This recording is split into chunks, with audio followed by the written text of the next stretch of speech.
ഡീലിപ്പോഴും സജീവമാണ്, എല്ലായിടത്തും വോട്ട് മറക്കലുണ്ട്. ഇവിടുത്തെ ഒരു സംശയം LDF തിരിച്ച് BJPക്ക് മറക്കുക എന്നുള്ള സംശയമാണ് ഇവിടെയുള്ളത്. ഏത് ഡീലും നടന്നാലും കേരളത്തിൽ 20-20 UDF ജയിക്കും. കാരണം ജനങ്ങൾ UDFനെ ഏറ്റെടുത്ത് കഴിഞ്ഞു, ഇനി അതിൽ യാതൊരു മാറ്റവുമില്ല. അതുകൊണ്ട് ആരെന്തൊക്കെ ഡീല് നടത്തിയാലും കേരളത്തിലെ 20 സീറ്റുകളും UDFനാണ്. കാരണം മറ്റൊന്നുമല്ല, ഇടതുപക്ഷത്തിന് നിലപാടില്ല. കേരളത്തിൽ കോൺഗ്രസിനെ മുഖ്യ ശത്രുവായി കാണും. രാജസ്ഥാനിലും തമിഴ്നാട്ടിലും ത്രിപുരയിലും കോൺഗ്രസിനോടൊപ്പം നിൽക്കുന്നു, കോൺഗ്രസിൻ്റെ സഖ്യകക്ഷിയായി നിൽക്കുന്നു. ഇപ്പോൾ രാജസ്ഥാനിൽ കോൺഗ്രസ് ആകെ ഒരു സീറ്റ് മറ്റ് കക്ഷികൾക്ക് വിട്ടുകൊടുത്തത് CPMനാണ്. ആ സീറ്റ് സ്വീകരിച്ചുകൊണ്ടാണ് കേരളത്തിലെ CPM കോൺഗ്രസ് വിരുദ്ധ രാഷ്ട്രീയം പ്രസംഗിക്കുന്നത്. ഇവർ പറയുന്നത് കോൺഗ്രസിന് മൃദു ഹിന്ദുത്വം എന്നാണ് പറയുന്നത്. പിന്നെ എന്തിനാ രാജസ്ഥാനിൽ കോൺഗ്രസ്സായിട്ട് കൂട്ടുകൂടുന്നതിനാ? ഇവർക്കൊരു നയവുമില്ല. ഇത് ലോക്സഭയിലേക്ക് ഇലക്ഷനാണ്, പഞ്ചായത്തിലേക്കുള്ളതല്ല. അതുകൊണ്ട് ഒരു ദേശീയ നയമില്ലാത്ത മുന്നണിയെ കേരളത്തിലെ ജനങ്ങൾ തള്ളിക്കളയുന്നുള്ള കാര്യത്തിൽ സംശയമില്ല. മാത്രമല്ല, കഴിഞ്ഞ കുറേ ദിവസങ്ങളായി പിണറായി വിജയന് നരേന്ദ്രമോദി എന്നൊരു വാചകം ഇന്ന് വരാനാവുന്ന വീണിട്ടില്ല. എല്ലാ ദിവസവും രാഹുൽ ഗാന്ധിയോടാണ് ചോദ്യങ്ങൾ ചോദിക്കുന്നത്. കാരണം രാഹുൽ ഗാന്ധിയോട് ചോദിക്കുന്നതിന് പകരം നരേന്ദ്രമോദിയോട് ചോദിച്ചാൽ സ്വന്തം കുടുംബം അകത്താവുന്നുള്ള ഭയമാണ് മുഖ്യമന്ത്രിയെ നയിക്കുന്നത്. അതുകൊണ്ട് മുഖ്യമന്ത്രിയുടെ ജൽപ്പനങ്ങൾ ജനം അവജ്ഞയോടെ തള്ളിക്കളയുന്നുള്ള കാര്യത്തിൽ യാതൊരു സംശയമില്ല. നമസ്കാരം. തെരഞ്ഞെടുപ്പിൽ തോൽക്കുമ്പോൾ രാഷ്ട്രീയ പാർട്ടികളുടെ വോട്ട് മറിക്കൽ ആരോപണങ്ങൾ വരുന്നത് സ്വാഭാവികം. പക്ഷേ പ്രചാരണകാലത്ത് തന്നെ BJPയുമായുള്ള അന്തർധാര പരസ്പരം ആരോപിച്ച് LDFും UDFും രംഗത്തെത്തുകയാണ്. വടകര LDFനെ ജയിപ്പിച്ചാൽ തൃശൂർ BJPയെ ജയിപ്പിക്കാമെന്ന് പകരത്തിന് പകരം ഡീലുണ്ടെന്ന ആരോപണം കോൺഗ്രസ് ഉന്നയിച്ചു കഴിഞ്ഞു. വടകരയിൽ BJP ശൈലജ ടീച്ചർക്കായി വോട്ട് മറിക്കുമോ? പകരം തൃശൂരിൽ സുരേഷ് ഗോപിക്ക് വേണ്ടി CPM സഹായിക്കുമോ? കോൺഗ്രസിനെ മുച്ചൂടും ഇല്ലാതാക്കണമെന്ന മുദ്രാവാക്യം വിജയിപ്പിക്കാൻ കേരളത്തിലും ചില സഹായങ്ങൾ നടത്താൻ ഒരുങ്ങുകയാണോ BJP? എന്തുകൊണ്ടാണ് കേരളത്തിൽ പരാജയപ്പെടാൻ പോകുന്നത് UDF ആണെന്ന് BJP അധ്യക്ഷൻ K സുരേന്ദ്രൻ പറഞ്ഞത്? പോളിംഗ് ബൂത്തിലെത്തുന്നതിന് മുൻപ് തന്നെ അന്തർധാര ആരോപണങ്ങൾ സജീവമാകുന്നത് എന്താണ്? കേരളത്തെ തെരഞ്ഞെടുപ്പിൽ പകരത്തിന് പകരം ഡീലുണ്ടോ? ഉണ്ടെങ്കിൽ എവിടെ? പരിശോധിക്കുന്നു അന്തിചർച്ച. സ്വാഗതം.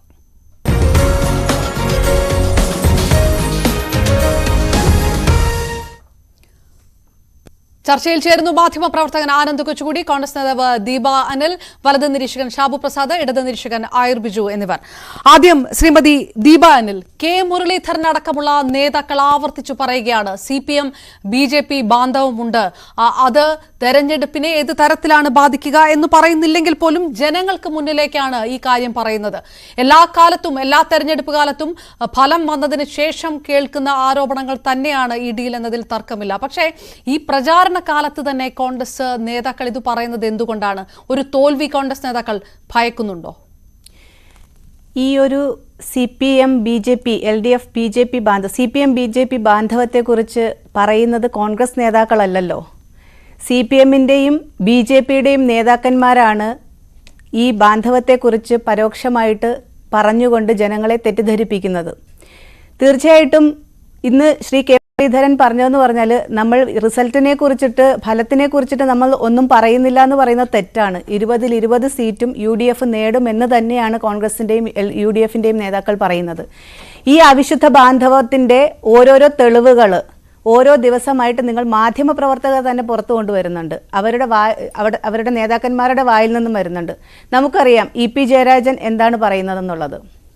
ഇവിടെ നടക്കുന്ന ED IT CBI അന്വേഷണങ്ങളൊക്കെ ഏത് വിധത്തിലാണ് പോകുന്നതെന്നും ഓരോരോ CPM LDF നേതാക്കൾക്കെതിരെയുമുള്ള അന്വേഷണങ്ങൾ എവിടെ എത്തി നിൽക്കുന്നു എന്നും ആലോചിക്കണം. മുഖ്യമന്ത്രിയുടെ മകളുടെ മാസപ്പടി വിവാദം, അതിന് SFIOയുടെ അന്വേഷണം നടക്കുന്നു. ഏതുവരെയായി? ഇതെല്ലാം തന്നെ BJP CPMനെ ഇങ്ങനെയുള്ള ഭീഷണിപ്പെടുത്തുന്നുണ്ട്. കാരണം ഇവിടെ അഴിമതിയുടെ കൂത്തരങ്ങായിട്ടുള്ള ഒരു ഗവൺമെൻറ്റാണ് ഭരിക്കുന്നത്. പിണറായി വിജയൻ ലാവലിൻ 38 പ്രാവശ്യം മാറ്റിവെച്ചേക്കണം. ലാവലിൻ കേസ് 38 പ്രാവശ്യം മാറ്റിവെച്ചേക്കുവാണ്. എന്തിനു വേണ്ടിയാണ് മാറ്റിവെച്ചേക്കുന്നത്? ഇങ്ങനെ മാറ്റിവെക്കുന്ന ഒരു കേസ് ചരിത്രത്തിലുണ്ടോ?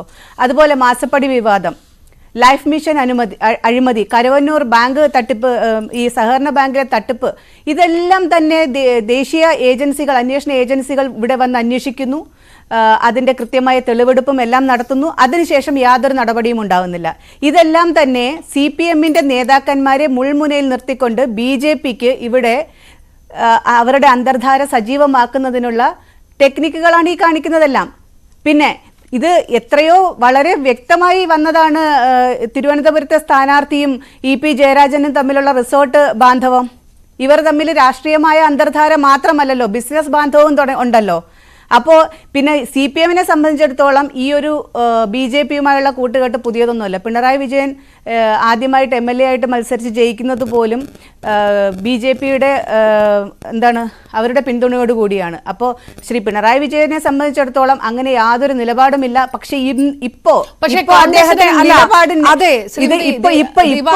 അദ്ദേഹം ചെയ്യുന്നത് നിലനിൽപ്പിന് വേണ്ടിയുള്ള പോരാട്ടമാണ്. കോൺഗ്രസിന് ആത്മവിശ്വാസം ഉണ്ടെങ്കിൽ ഇത് മാധ്യമങ്ങൾക്ക് മുന്നിൽ ജനങ്ങളോട് നിരന്തരം പറയുന്നത് ഒഴിവാക്കാമല്ലോ.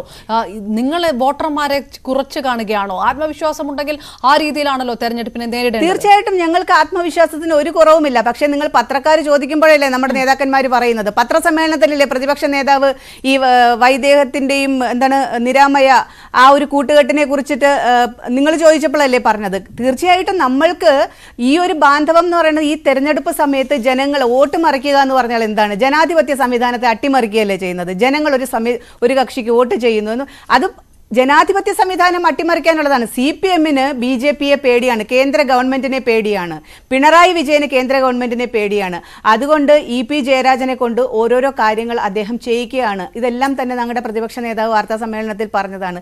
തീർച്ചയായിട്ടും അത് തന്നെയാണ് സംഭവിക്കുന്നത്. ഡെമോക്രസിന്റെ വാളുപോലെ തൂങ്ങിക്കിടക്കുകയാണ് പിണറായി വിജയന്റെ മകളുടെ മുൻപിൽ ED-യുടെ SFIO-യെ കൊണ്ട് അന്വേഷിപ്പിക്കുന്നു മാസപ്പടി വിവാദം.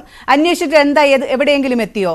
എന്താണ് SFIO എന്ന് പറയുന്ന ഒരു അന്വേഷണ ഏജൻസിയെ കൊണ്ട് എന്തുകൊണ്ട് അന്വേഷിപ്പിക്കുന്നു? SFIO എന്ന് പറയുന്നത് ഒരു അന്വേഷണ ഏജൻസി മാത്രമാണ്.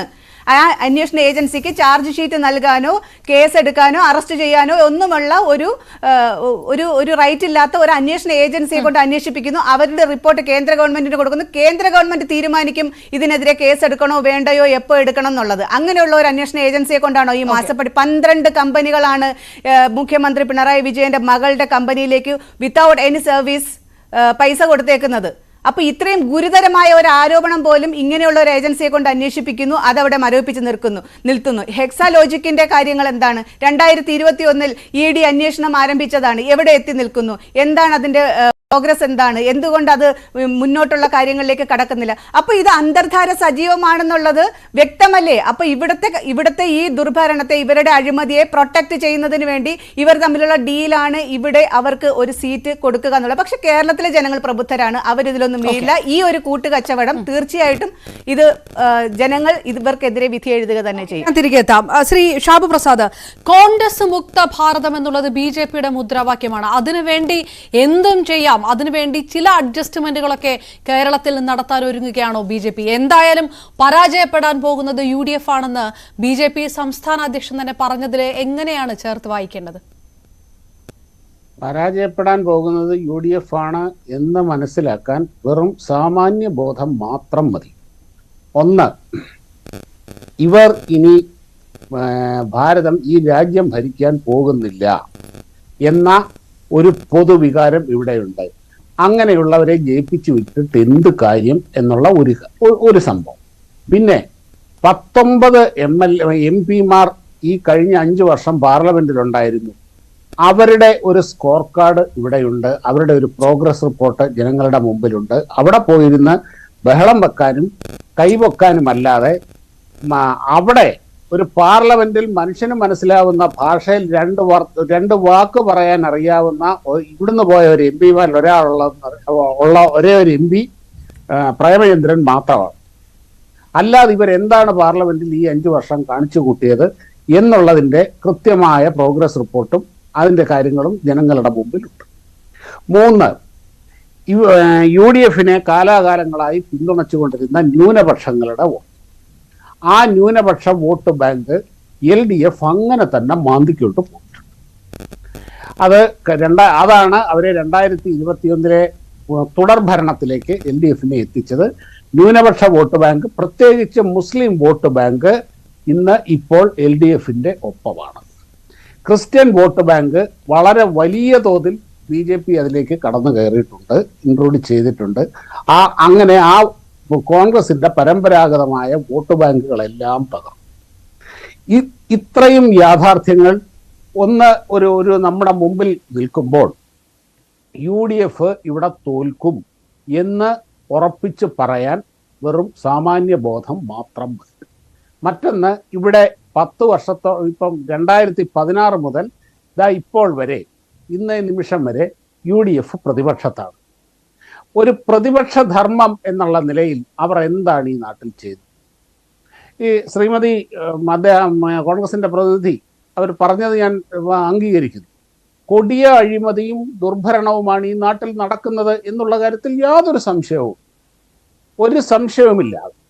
പക്ഷേ ഈ അഴിമതിയെയും ഇതുപോലെയുള്ള കെടുകാര്യസ്ഥതയെയും അത് വേണ്ട വിധത്തിൽ രാഷ്ട്രീയമായി ജനങ്ങളുടെ മുമ്പിലെത്തിച്ച് അതിനെ ഒരു വലിയ മുന്നേറ്റമാക്കി മാറ്റാനുള്ള ഒരു പ്രതിപക്ഷ ധർമ്മം എന്ന് പറയുന്ന ഒരു സാധനമുണ്ട്. BJP അല്ല ഇവിടുത്തെ പ്രതിപക്ഷം. BJPക്ക് ഒരു MLA പോലും ഇല്ല. ആ ധർമ്മത്തിലും ആ പ്രതിപക്ഷ ധർമ്മത്തിലും UDFും കോൺഗ്രസും അമ്പേ പരാജയം. അതല്ലാതെ ഏതെങ്കിലും തരത്തിലുള്ള ഒരു ധാരണ ഉണ്ടായിട്ടല്ല. അല്ല, ഞാൻ ആ ഒരു ഏതെങ്കിലും തരത്തിലുള്ള ഒരു ധാരണ ഉണ്ടായിട്ടല്ല. അങ്ങനെയുള്ള അന്തർധാര ആരോപണങ്ങളൊക്കെ വെറുതെ. അപർണ, ഈ അന്തർധാര ആരോപണങ്ങൾ ഇവരെന്നും പരസ്പരം പറയുന്ന കാര്യമാണ്. എന്നും ഇവർ പരസ്പരം പറയുന്ന കാര്യമാണ് ഈ അന്തർധാര എന്ന്. ഒരു കാര്യം ഞാൻ പറയാം, BJPയെ സംബന്ധിച്ചിടത്തോളം അവർക്ക് ആരോടും ഒരു രാഷ്ട്രീയ അയിത്തവുമില്ല. അവർ പറഞ്ഞത് സത്യമാണ്. ഇവിടെ പിണറായി വിജയൻ ആദ്യമായി MLA ആകും, അവിടെ പ്രചരണത്തിന് LK അദ്വാനി വന്നിട്ടുണ്ട്. സാങ്കേതികമായിട്ട് വേണമെങ്കിൽ പറയാം, അന്ന് BJP ഉണ്ടായിരുന്നില്ല, അത് ജനതാ പാർട്ടിയുടെ ഭാഗമായിരുന്ന ഇവരെ ജനസംഘം ജനതാ പാർട്ടിയിൽ ചെയ്തപ്പോൾ ജനതാ പാർട്ടിയുടെ എന്നൊക്കെ നമുക്ക് തൽക്കാലം സാങ്കേതികമായിട്ടൊക്കെ പറയാമെങ്കിലും LK അദ്വാനി വന്നിട്ടുണ്ട്. LK അദ്വാനി അന്നും ഇന്നും എന്നും ഒരു 100% സംഘപരിവാറിന്റെ നേതാവാണ്.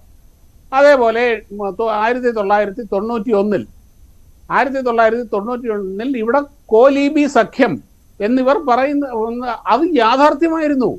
ഈ ബേപ്പൂരും വടകരയും അഡ്വക്കേറ്റ് രത്നസിംഗും ഡോക്ടർ മാധവൻകുട്ടിയും ഇവിടെ മത്സരിച്ചിട്ടുണ്ട്. അത് കോൺഗ്രസ് ലീഗ് അതൊരു രാഷ്ട്രീയ പരീക്ഷണമായിരുന്നു. ആ രാഷ്ട്രീയ പരീക്ഷണം പരാജയപ്പെട്ടു എന്നുള്ളത് വേറെ കാര്യം. പക്ഷെ അതിവിടെ നടന്നിട്ടുണ്ട്. അത് വളരെ ഓപ്പണുമായിരുന്നു. പിന്നെ ഇവർ ഈ അന്തർധാര എന്ന് പറയുന്നതിൻ്റെ അകത്ത് വേറൊരു കാര്യമുണ്ട്. ആര് തമ്മിലാണ് ഇപ്പൊ നിങ്ങൾ തൊട്ട് മുമ്പ് കാണിച്ച ബൈറ്റിന്റെ അകത്ത് കെ മുരളീധരൻ പറയുന്നുണ്ട്, ഞങ്ങൾ എറിഞ്ഞു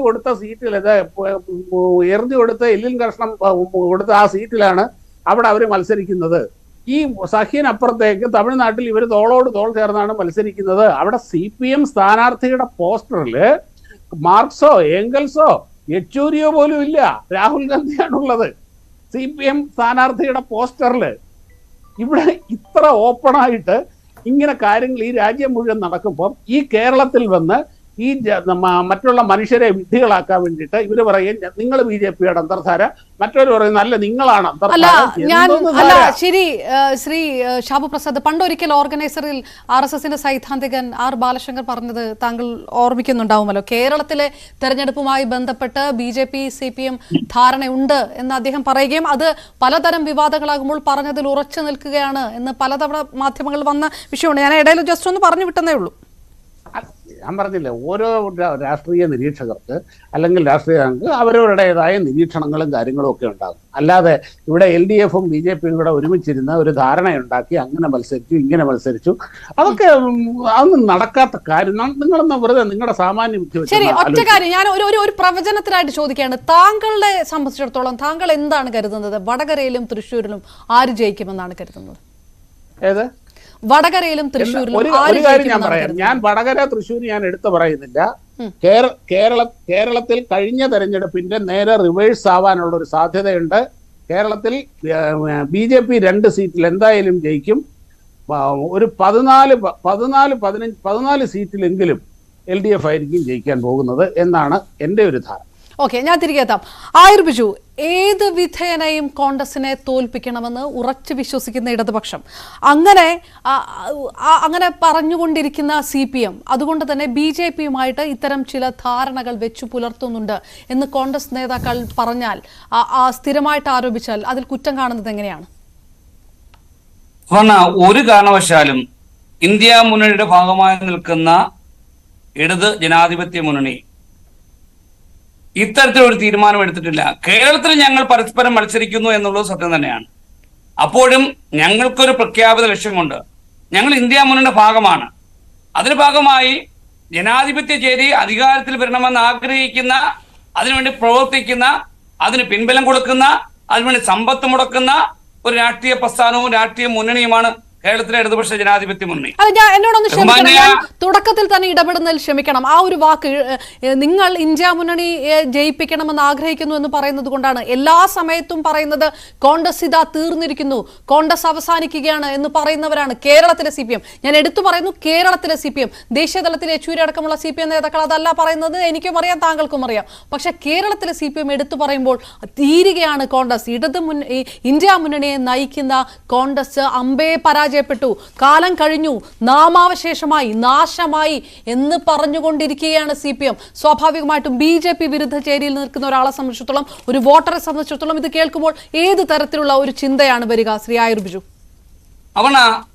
ഇന്ത്യ മുന്നണിയുടെ രൂപീകരണവുമായി ബന്ധപ്പെട്ട് ഇന്ത്യ മഹാരാജ്യത്തിലെ മുഴുവൻ കമ്മിറ്റികളും കൂടുമ്പോൾ പറഞ്ഞു, ഇന്ന സ്റ്റേറ്റുകളിൽ ധാരണകളില്ല, ധാരണകൾ ഉണ്ടാകുന്ന സ്റ്റേറ്റുകൾ മുഖ്യധാര മാധ്യമങ്ങൾ കൃത്യമായി അന്ന് പറഞ്ഞിട്ടുണ്ട്.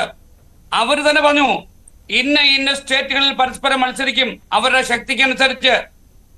ബംഗാളിലാകട്ടെ, അല്ലെങ്കിൽ ആം ആദ്മി ഭരിക്കുന്ന സ്റ്റേറ്റുകളിലാകട്ടെ, കേരളത്തിലാകട്ടെ, അവിടെ യാതൊരു ധാരണയില്ലെന്ന് നമ്മൾ അന്നേ പറഞ്ഞതാണ്.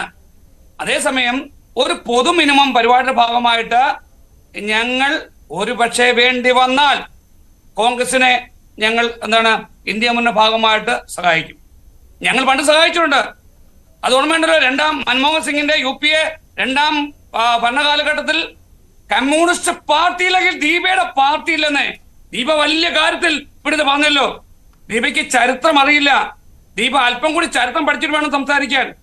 ദീപ പറഞ്ഞല്ലോ, ഞാൻ അല്പസമയം ദീപയുടെ കാര്യങ്ങളിലേക്ക് ഒന്ന് പോട്ടെ. മുരളീധരൻ പറഞ്ഞു, പത്മജ പറയുമോ? കരുണാകരന്റെ പാർട്ടി ഐ ഗ്രൂപ്പ് കെ മുരളീധരന്റെ സഹോദരി ഉണ്ടല്ലോ പത്മജ. മുരളീധരൻ പറഞ്ഞതുപോലെ പത്മജയെ കൊണ്ട് നിങ്ങൾക്ക് പറയിക്കാൻ പറ്റുമോ? ഇല്ലല്ലോ. ദീപ ഈ ചർച്ചയിൽ ഉണ്ട് എന്ന് ഞാൻ വിചാരിക്കുന്നു. നിങ്ങൾ മറ്റൊരു കാര്യം പറഞ്ഞു, CPM നേതാക്കന്മാരുമായിട്ട് ചില അവിഹിത ബന്ധങ്ങളുണ്ടെന്ന്. എവിടെ? നിങ്ങൾക്ക് ഞാൻ താങ്കളെ ഒരു പവന്റെ ഒരു സ്വർണം, ഒരു കുതിരപ്പവൻ ഇവിടെ വെച്ച് ബെറ്റ് ചെയ്തിട്ട് സംസാരിക്കുന്നു.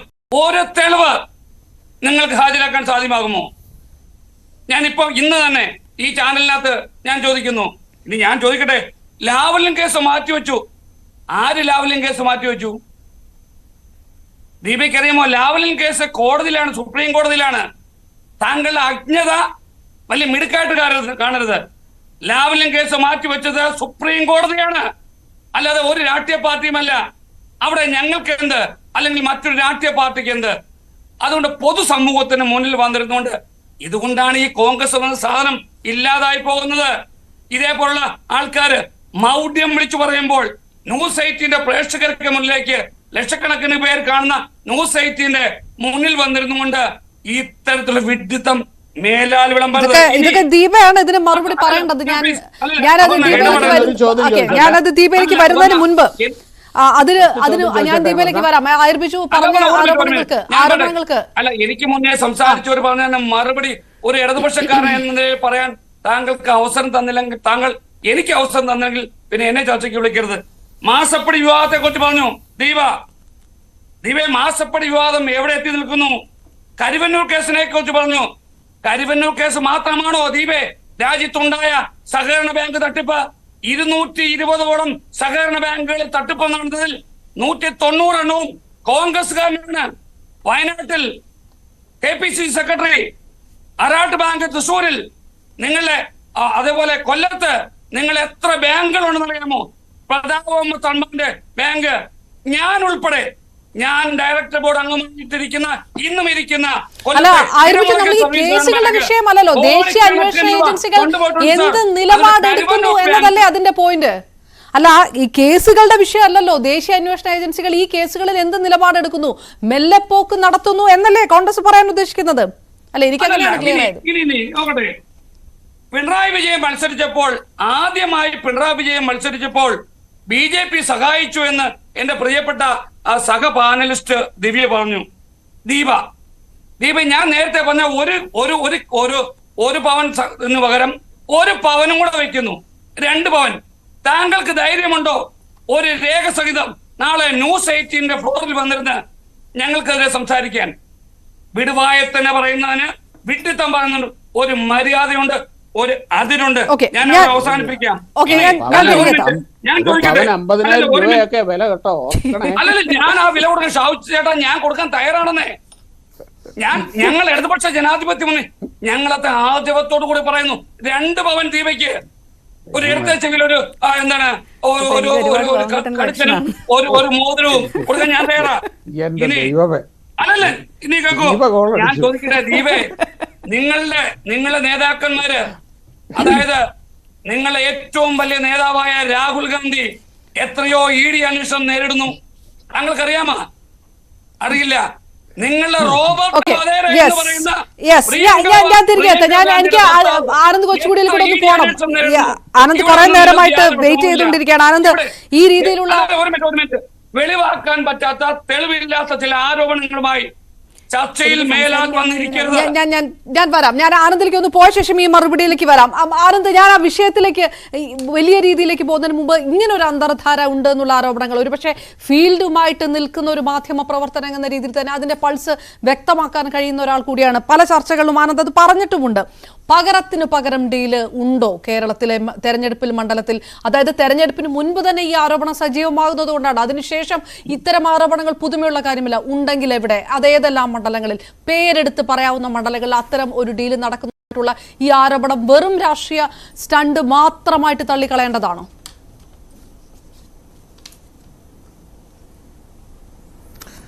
ആദ്യമേ അപർണ, ദയവായിട്ട് എന്നെ ഈ ജനം TV-യുടെ പാനലിസ്റ്റുകളൊക്കെ പങ്കെടുക്കുന്ന ചർച്ചയിൽ വിളിക്കരുത് എന്നൊരു അഭ്യർത്ഥന ഞാൻ വയ്ക്കുന്നു.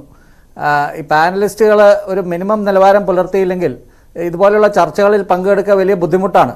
അപ്പോൾ ഞാൻ എന്ത് പറഞ്ഞാലും അതിന് ഒരു വിലയില്ലാത്ത അവസ്ഥ വരും. കാരണം ഈ മൊത്തം ചർച്ചയുടെ നിലവാരം താഴേക്ക് പോകും. രണ്ടാമത് അപർണയുടെ ചോദ്യത്തിലേക്ക് വന്നാൽ, ഈ അന്തർധാരയെക്കുറിച്ച് പറയുമ്പോൾ ഇവിടെ നേരത്തെ പറഞ്ഞ ഈ 91-ലെ കോലീബി സഖ്യത്തെക്കുറിച്ച്, കോലീബി സഖ്യം ഒരു റിയാലിറ്റിയാണ്, അത് നടന്ന കാര്യമാണ്. ഞാൻ ഈ അടുത്താണ് 2 ആഴ്ച മുമ്പാണ് കോഴിക്കോട് പന്നിയങ്കര 87 വയസ്സുള്ള KP ഉണ്ണികൃഷ്ണനെ പോയി ഇൻ്റർവ്യൂ ചെയ്തിരുന്നു. അദ്ദേഹം അതിനെക്കുറിച്ച് ദീർഘമായി സംസാരിച്ചിരുന്നു.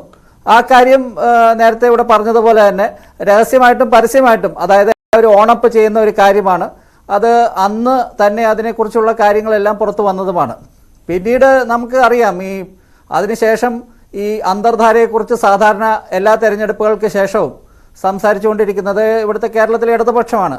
അത് തുടങ്ങിയത് ശരിക്കും 2011 ശേഷമാണ്. എനിക്ക് ഈ കാര്യത്തിൽ കുറച്ചുകൂടി CPM ഇത് വളരെ വ്യവസ്ഥാപിതമായിട്ട് ചെയ്യുന്നതായിട്ട് എനിക്ക് തോന്നിയിട്ടുള്ളത്. കാരണം ഈ നേമം മണ്ഡലത്തിലെ കാര്യത്തെക്കുറിച്ച്, അല്ലെങ്കിൽ അങ്ങനെ ഏതെങ്കിലുമൊക്കെ ഒരു കോൺസ്റ്റിറ്റ്യുവൻസിയിലെ കാര്യം അവരെപ്പോഴും എടുത്ത് പ്രയോഗിക്കാറുണ്ട്. ഇത് പലപ്പോഴും ഈ മുസ്ലിം വോട്ട് ബാങ്ക് എങ്ങനെ ആകർഷിക്കണം എന്നുള്ള ഒരു പരിശ്രമത്തിൻ്റെ ഭാഗമായിട്ട് കൂടി CPM ചെയ്യുന്നതാണെന്ന് എനിക്ക് തോന്നിയിട്ടുണ്ട്. ഇപ്പോൾ കഴിഞ്ഞ ഈ അടുത്ത് നടന്ന പുതുപ്പള്ളി ഉപതെരഞ്ഞെടുപ്പിൻ്റെ സമയത്ത് തന്നെ 2019 PC തോമസിന് ലോക്സഭയിൽ കോട്ടയത്ത് കിട്ടിയ വോട്ടുകളും മറ്റ് അത് വെച്ച് ചെയ്യുന്ന, അതായത് PC തോമസ് എന്ന വ്യക്തിക്ക് കോട്ടയത്ത് 2019 ലോക്സഭയിൽ കിട്ടിയ വോട്ടും BJPക്ക് അതിനു മുൻപ് ആ മണ്ഡലത്തിൽ കിട്ടിയ വോട്ടുകളും ഒക്കെ വെച്ച്, അതായത് ഒരു താരതമ്യം നടത്തുമ്പോൾ PC തോമസിന് കിട്ടിയ വോട്ടും പിന്നെ അതിനു മുൻപ് ഒരു 20-30 വർഷം മുമ്പ് കിട്ടിയ വോട്ടുകളും ഒക്കെ വെച്ച് താരതമ്യം ചെയ്യുന്ന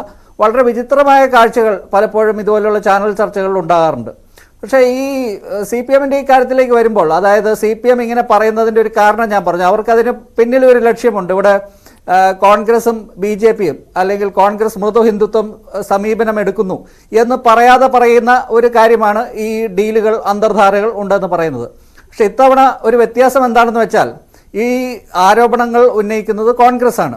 കോൺഗ്രസ് എന്തിനാണ് ഇങ്ങനെയുള്ള ആരോപണം ഉന്നയിക്കുന്നതെന്ന് വെച്ചാൽ, ഒരു പക്ഷേ പ്രിയംറ്റീവായിട്ട്, അതായത് പ്രിയംറ്റീവ് എന്ന് പറയുമ്പോൾ CPM ഇങ്ങനെ ഒരു ആരോപണം ഉന്നയിക്കാതെ അല്ലെങ്കിൽ അതിന് മുൻപേ അതിനെ തടയിടാൻ എന്ന രീതിയിൽ ഉന്നയിക്കുന്നതാകാം. എന്തായാലും എനിക്ക് ഇതിനെക്കുറിച്ചൊരു ധാരണയില്ല. അതായത് തൃശ്ശൂർ വടകര ഇങ്ങനെ ഒരു ഡീലുണ്ടോ? കോൺഗ്രസിൻ്റെ നേതാക്കൾ എന്നോട് പറഞ്ഞൊരു കാര്യം, അതായത് മുരളീധരൻ വടകര മത്സരിക്കുകയാണെങ്കിൽ ഇങ്ങനെ ഡീൽ നടക്കാൻ സാധ്യതയുണ്ടായിരുന്നു. പ്രത്യേകിച്ചും മുരളീധരൻ നേമത്ത് പോയി മത്സരിച്ച് BJPക്ക് ഇവിടെ ഒരു സീറ്റ് അക്കൗണ്ട് അവരുടെ പൂട്ടിക്കുകയാണ് ചെയ്തത്. അവിടെ മുരളീധരൻ മത്സരിച്ചില്ലായിരുന്നെങ്കിൽ മിക്കവാറും അവിടെ BJPക്ക് അവിടെ ജയിക്കാൻ പറ്റിയേനെ. അപ്പോൾ BJPക്ക് മുരളീധരനെ ഏത് വിധേനയും തോൽപ്പിക്കണം, അത് അങ്ങനെ ഒരു ആഗ്രഹം അവിടെ ഉണ്ട് എന്ന് പറയുന്നു. പിന്നെ BJPക്ക് ഇവിടെ എങ്ങനെയെങ്കിലും ഒരു അക്കൗണ്ട് തുറക്കുക എന്നുള്ള BJPയുടെ ഒരു ലക്ഷ്യമാണ്. അതിപ്പോൾ പത്തനംതിട്ടയിൽ അനിൽ ആന്റണിയെ പ്രഖ്യാപിച്ചതോടുകൂടി പത്തനംതിട്ടയിൽ ഇനിയിപ്പോൾ അത് നടക്കില്ല. പിന്നെ തിരുവനന്തപുരവും തൃശ്ശൂരുമാണ് അതിന് സാധ്യതയുള്ള മണ്ഡലങ്ങൾ. ഇവിടെ ഇപ്പോൾ ശ്രീ ഷാബു പ്രസാദ് വളരെ എന്താണ് 14 സീറ്റൊക്കെ LDF ജയിക്കുമെന്ന് പറഞ്ഞത് ഞാൻ പ്രത്യേകം ശ്രദ്ധിച്ചു.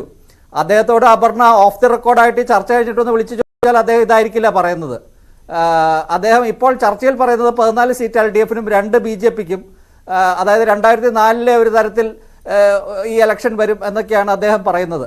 അപ്പോൾ അത് പറയുന്നതിൻ്റെ കൃത്യമായ ലക്ഷ്യമുണ്ട്. ഇവിടെ BJPയുടെ ശ്രീ ഷാബു പ്രസാദ് BJP സഹയാത്രികനായിട്ടാണല്ലോ അദ്ദേഹം ഇവിടെ ഇരിക്കുന്നത്. അദ്ദേഹം അത് പറയുന്നതിന് കൃത്യമായ ലക്ഷ്യമുണ്ട്. ഇവിടെ എങ്ങനെയാണ് ഒരു പ്രതീതി സൃഷ്ടിക്കുക എന്നുള്ളതാണ് ഇവിടെ എല്ലാ പാർട്ടികളും ചെയ്യുന്നത്. BJP ആണെങ്കിലും CPM ആണെങ്കിലും പക്ഷേ ഞാൻ ആനന്ദ് കൊച്ചുകൂടി UDF പരാജയപ്പെടുമെന്ന് ഷാബു പ്രസാദ് ചർച്ചയിൽ ഇരുന്ന് പറഞ്ഞത് അവിടെ നിൽക്കട്ടെ. UDF പരാജയപ്പെടും ഈ തെരഞ്ഞെടുപ്പിൽ എന്ന് പരസ്യമായിട്ട് പറഞ്ഞത് BJP സംസ്ഥാന അധ്യക്ഷൻ തന്നെയാണ്. അതായത് അങ്ങനെ ഒരു നിലപാട് BJP പരസ്യമായി എടുക്കാൻ മടിക്കുന്നില്ല എന്നുള്ളൊരു കാര്യം കൂടിയുണ്ട്. ഞാൻ അതിന്റെ ഒരു ആസ്പെക്ട് കൂടിയുണ്ട്. താങ്കളിലേക്ക് തന്നെ തിരികെ എത്താം. ഒരു ചെറിയ ഇടവേള അത്യാവശ്യമായതുകൊണ്ട്.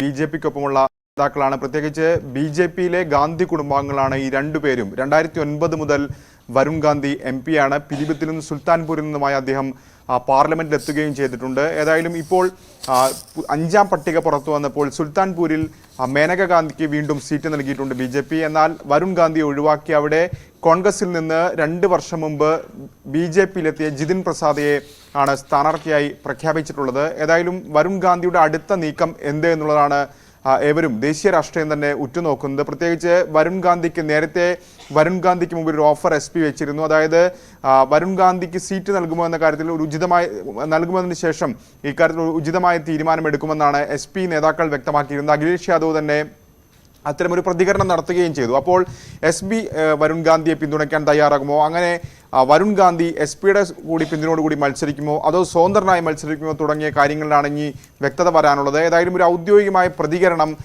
വരുൺ ഗാന്ധിയുടെ ഭാഗത്ത് നിന്ന് ഇക്കാര്യത്തിൽ ഉണ്ടായിട്ടില്ല. അത് ഉടൻ തന്നെ ഉണ്ടാകേണ്ടതാണ്. സ്ഥാനാർത്ഥിയാവുകയാണെങ്കിൽ 2-3 ദിവസം അകം തന്നെ അത്തരമൊരു പ്രഖ്യാപനം സ്വാഭാവികമായും നടത്തേണ്ടതാണ്. കാരണം ആദ്യഘട്ടത്തിലാണ് പിലിഭിത്ത് ഉൾപ്പെടെയുള്ള മണ്ഡലങ്ങളിൽ UPയിൽ വോട്ടെടുപ്പ് നടക്കുന്നത്. അപ്പോൾ പത്രിക സമർപ്പിക്കാനുള്ള സമയപരിധി 28-ാം തീയതി അവസാനിക്കുകയും ചെയ്യും. അങ്ങനെ ഒരു നീക്കമുണ്ടെങ്കിൽ വരുൺ ഗാന്ധിയുടെ അടുത്ത മണിക്കൂറുകളിൽ തന്നെ സ്വാഭാവികമായും വരുൺ ഗാന്ധിയുടെ പ്രതികരണം ഉണ്ടായേക്കാം. ഏതായാലും വരുൺ ഗാന്ധിക്ക് സീറ്റ് ഉണ്ടായേക്കില്ല എന്ന് ഏറെക്കുറെ ഉറപ്പിച്ചതാണ്. പ്രത്യേകിച്ച് മോദി സർക്കാരിനെതിരെ പല വിഷയങ്ങളിലും നിലപാടെടുത്തിരുന്ന നേതാവാണ് വരുൺ ഗാന്ധി. കർഷക സമരം അടക്കമുള്ള വിഷയങ്ങൾ, ലഖിംപൂർ കേരിയിലെ വാഹനം ഓടിച്ചു കയറ്റിയ സംഭവം തുടങ്ങിയ വിഷയങ്ങളിൽ സർക്കാരിനെതിരെ വിമർശിച്ചുകൊണ്ട് വരുൺ ഗാന്ധി രംഗത്ത് വന്നിരുന്നു. ഒപ്പം യോഗി സർക്കാരിനെതിരെയും വരുൺ ഗാന്ധിയുടെ ഭാഗത്ത് വിമർശനമുണ്ടായിരുന്നു. അതുകൊണ്ട് തന്നെയാണ് ഇപ്പോൾ വരുൺ ഗാന്ധിക്ക് സീറ്റ് നിഷേധിച്ചുകൊണ്ട് ഒരു പട്ടിക ഇപ്പോൾ BJP പുറത്തിറക്കിയിരിക്കുന്നത്. അതിൽ ഏറ്റവും ശ്രദ്ധേയമായ കാര്യം മേനക ഗാന്ധിക്ക് വീണ്ടും സീറ്റ് നൽകിയിട്ടുണ്ട് എന്നുള്ളതാണ്. പ്രതീക്ഷിച്ചതുപോലെ തന്നെ സംഭവിച്ചിരിക്കുന്നു. പിലിഭിത്തിൽ ഏതായാലും വരുൺ ഗാന്ധിക്ക് സീറ്റില്ല. കാരണം മേനക ഗാന്ധിയും വരുൺ ഗാന്ധിയും ഏറെക്കാലമായി BJPക്കൊപ്പമുള്ള നേതാക്കളാണ്. പ്രത്യേകിച്ച് BJPയിലെ ഗാന്ധി കുടുംബാംഗങ്ങളാണ് ഈ രണ്ടുപേരും. 2009 മുതൽ വരുൺ ഗാന്ധി MP ആണ്. പിലിഭിത്തിൽ നിന്നും സുൽത്താൻപൂരിൽ നിന്നുമായി അദ്ദേഹം പാർലമെന്റിൽ എത്തുകയും ചെയ്തിട്ടുണ്ട്. ഏതായാലും ഇപ്പോൾ 5ാം പട്ടിക പുറത്തു വന്നപ്പോൾ സുൽത്താൻപൂരിൽ മേനക ഗാന്ധിക്ക് വീണ്ടും സീറ്റ് നൽകിയിട്ടുണ്ട് BJP. എന്നാൽ വരുൺ ഗാന്ധി ഒഴിവാക്കി അവിടെ കോൺഗ്രസിൽ നിന്ന് 2 വർഷം മുമ്പ് BJPയിലെത്തിയ ജിതിൻ പ്രസാദയെ ആണ് സ്ഥാനാർത്ഥിയായി പ്രഖ്യാപിച്ചിട്ടുള്ളത്. ഏതായാലും വരുൺ ഗാന്ധിയുടെ അടുത്ത നീക്കം എന്ത് എന്നുള്ളതാണ് ഏവരും ദേശീയ രാഷ്ട്രീയം തന്നെ ഉറ്റുനോക്കുന്നത്. പ്രത്യേകിച്ച് നേരത്തെ വരുൺ ഗാന്ധിക്ക് മുമ്പിൽ ഒരു ഓഫർ SP വെച്ചിരുന്നു. അതായത് വരുൺ ഗാന്ധിക്ക് സീറ്റ് നൽകുമോ എന്ന കാര്യത്തിൽ നൽകുന്നതിന് ശേഷം ഇക്കാര്യത്തിൽ ഉചിതമായ തീരുമാനമെടുക്കുമെന്നാണ് SP നേതാക്കൾ വ്യക്തമാക്കിയിരുന്നത്. അഖിലേഷ് യാദവ് തന്നെ അത്തരമൊരു പ്രതികരണം നടത്തുകയും ചെയ്തു. അപ്പോൾ SP വരുൺ ഗാന്ധിയെ പിന്തുണയ്ക്കാൻ തയ്യാറാകുമോ? അങ്ങനെ വരുൺ ഗാന്ധി SP-യുടെ കൂടി പിന്തുണയോടുകൂടി മത്സരിക്കുമോ അതോ സ്വതന്ത്രനായി മത്സരിക്കുമോ തുടങ്ങിയ കാര്യങ്ങളിലാണ് ഇനി വ്യക്തത വരാനുള്ളത്. ഏതായാലും ഒരു ഔദ്യോഗികമായ പ്രതികരണം വീണ്ടും ചർച്ചയിലേക്ക്. ആനന്ദ് കൊച്ചുകൂടി നേരത്തെ പറഞ്ഞ കാര്യം BJP പരസ്യമായി വ്യക്തമാക്കാൻ ആഗ്രഹിക്കുന്നു. അത് വ്യക്തമായിട്ട് പറയുന്നു. BJP മാധ്യമങ്ങൾക്ക് മുൻപാകെ പറയുന്നു തെരഞ്ഞെടുപ്പിൽ UDF പരാജയപ്പെടുമെന്ന് പറയുന്നത് BJP സംസ്ഥാന അധ്യക്ഷനാണ്. ഒരു പക്ഷേ ഇതിനകത്ത് നേരത്തെ ഷാബു പ്രസാദ് പറഞ്ഞ ഒരു പോയിന്റ് കൂടിയുണ്ട്. മുസ്ലിം വോട്ടുകൾ ഇത്തവണ സമഗ്രമായിട്ട് ഇടതുപക്ഷത്തിന് കിട്ടും എന്നുള്ള ഒരു അനാലിസിസ് നടത്തിയിട്ടുണ്ട്. ഇതൊരു രാഷ്ട്രീയത്തിനപ്പുറത്തേക്ക് കൂടി ആ തരത്തിലുള്ള ഒരു ചിന്താഗതി അത് ഇടതുപക്ഷവും പ്രതീക്ഷിക്കുന്നത്, അല്ലെങ്കിൽ ആ ഒരു തരത്തിലുള്ള ഒരു പ്രചാരണ ഗതിയൊക്കെ ആ തരത്തിൽ വേണ്ടി വിചാരിക്കാൻ. പൗരത്വ വിഷയത്തിൽ ഇപ്പോൾ എടുത്തിരിക്കുന്ന നിലപാടുകൾ, അതുമായി ബന്ധപ്പെട്ട് ഉയരുന്ന അഭിപ്രായങ്ങൾ, അതുമായി ബന്ധപ്പെട്ട് ഇടതുപക്ഷം കോൺഗ്രസിനെതിരെ നടത്തുന്ന വിമർശനങ്ങൾ, ഇതെല്ലാം കൂടി ചേർത്ത് വായിക്കേണ്ടേ ഇതിനൊപ്പം?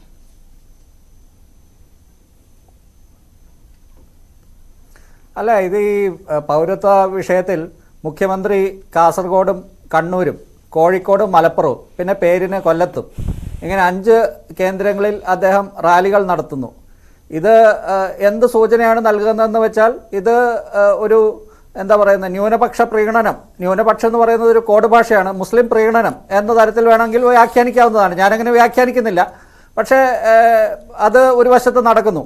മറുവശത്ത് CPM സമസ്തയുമായിട്ട്, സമസ്ത എന്ന് പറയാൻ പറ്റില്ല, സമസ്തയിൽ ഷജ്റ വിഭാഗമുണ്ട്.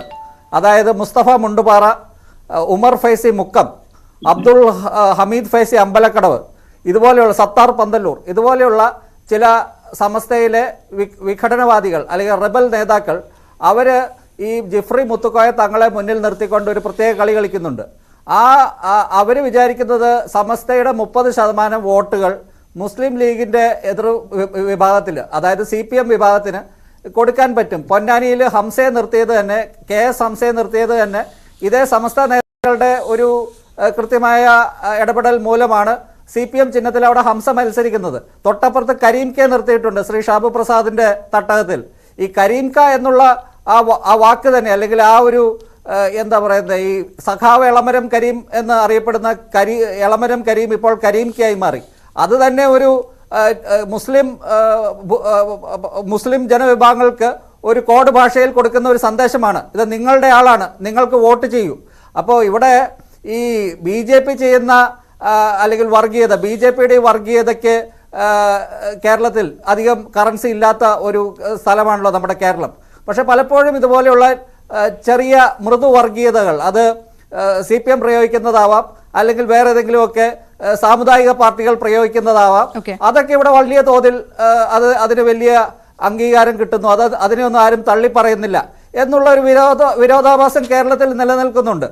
എന്തൊക്കെയായാലും ഇപ്പോൾ ഒരു കാര്യം വ്യക്തമാണ്, ഷാബു പ്രസാദിന്റെ അല്ലെങ്കിൽ BJPക്കാണെങ്കിലും CPM-നാണെങ്കിലും ഇവിടെ കോൺഗ്രസ് ഒന്ന് തകർന്നു കണ്ടാൽ അവർക്ക് രണ്ടുപേർക്ക് താല്പര്യമാണ്. കാരണം ഇവിടെ കേരളത്തിൽ ഒരു തവണ ഒരു ടേം കൂടി കിട്ടാൻ CPM-ന് ഏറ്റവും ആഗ്രഹം അങ്ങനെ അത് കിട്ടണമെന്നാണ്. അപ്പോൾ അത് കിട്ടണമെങ്കിൽ BJP വീണ്ടും അധികാരത്തിൽ വരണം, കോൺഗ്രസ് കേരളത്തിൽ തകർന്നടിക്കണം.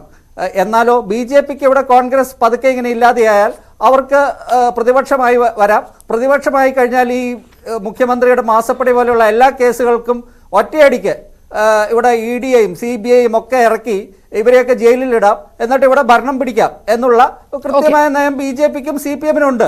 ആ ഒരു അന്തർധാരയാണോ ഈ കോൺഗ്രസ് ഉദ്ദേശിക്കുന്നതെന്ന് എനിക്കറിയില്ല.